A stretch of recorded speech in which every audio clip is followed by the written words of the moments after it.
বন্ধুরা, আশা করি সবাই ভালো আছেন, সুস্থ আছেন। জানি প্রচুর গরম পড়েছে, আর কেউ ভালোও নেই, সুস্থও নেই, তবু ঈশ্বরের কৃপায় সবাই ভালোই থাকবেন, এইটাই কামনা করি। আজকে আমি বানাবো চিংড়ি ভাপা। তার জন্য আমি নিয়ে নিয়েছি চিংড়ি মাছ, আর সেই চিংড়ি মাছ ধুয়ে নুন হলুদ দিয়ে রেখে দিয়েছি। এইবার কড়াটাকে গরম করে নিয়ে গ্যাসটাকে অফ করে দিয়েছি, দিয়ে তাতে দিয়ে দিয়েছি সেই কড়ায় বড় চামচের 1 চামচ সর্ষে আর 1 চামচ পোস্ত। এইটা দিয়ে জাস্ট একটু নেড়ে ওর কাঁচা ভাবটাকে আর কি ছেড়ে দেব, দিলে এটাকে পেস্ট করে নেব। এই যে শাশুড়ি বলতেন, এইভাবে যদি করো না তাহলে কিন্তু পোস্ত বা সর্ষে কখনো তিতো হবে না, আর যখন বাটবে তখন কিন্তু একটু নুন হলুদ দিয়ে বাটবে, তাহলে একদমই সর্ষে তিতো হয় না। নুন যখনই পড়বে সর্ষে আর তিতো ভাবটা থাকবে না।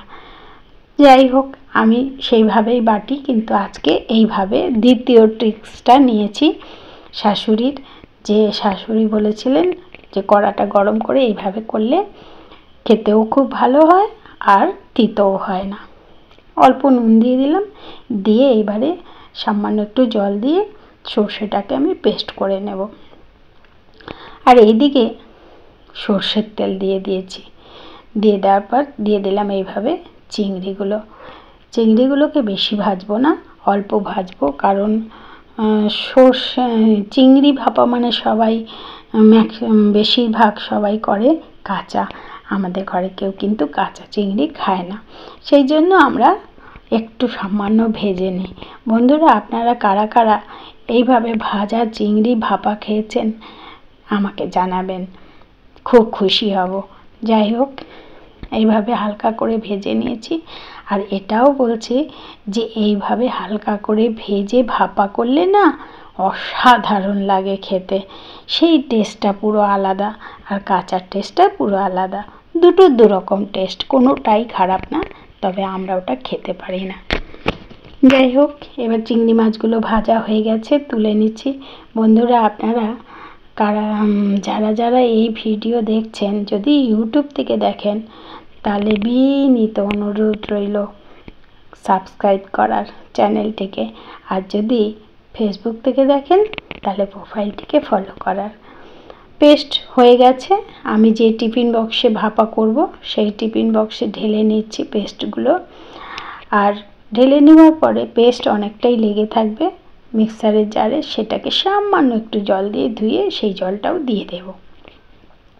চিংড়ি দিয়ে এইভাবে আমি হাত দিয়ে একটু নেড়ে চেড়ে দিয়েছি। চিংড়ি এর মধ্যে আর হলুদ দেব না, কারণ চিংড়ি মাছের যে হলুদটা আছে ওই হলুদেই এর কালার হয়ে যাবে।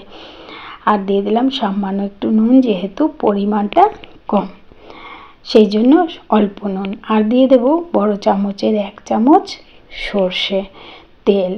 এই সর্ষের তেল দেওয়ার পর না, তবে এটার টেস্টটা কিন্তু আহা, ইয়ামি ইয়ামি হয়ে যায়।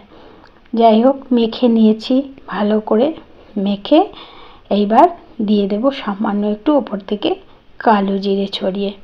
কালো জিরে দিলে এর সেন্টটা অনেক বেশি ভালো হবে। আর দিয়ে দেব 4-5টা কাঁচা লঙ্কা দিয়ে দিলাম, দিয়ে এবার টিফিন বক্সটাকে আরেকটু তেল ওপর থেকে দিয়ে দিলাম, কারণ ওপর থেকে তেলটা দিলে তবেই তেলটা ভেসে যখন উঠবে খেতে খুব ভালো লাগবে।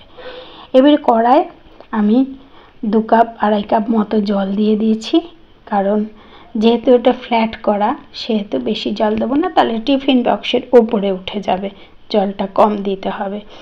দিয়ে টিফিন বক্স বসিয়ে একটা ভারী কিছু দিতে হবে। আমি এদিক ওদিক তাকিয়ে কী দেবো দেখলাম শিলনোড়ার নোড়াটা বেশ ভারী, আমি সেই নোড়াটাই চাপা দিয়ে দিয়েছি।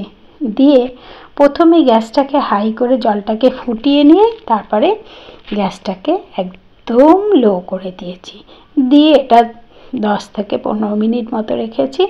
রাখতেই দেখুন হয়ে গেছে, কি সুন্দর হয়েছে, দেখতেও যেমন সুন্দর হয়েছে আর খেতেও কিন্তু সেই অসাধারণ খেতে হবে। দেখুন দারুণ হয়েছে।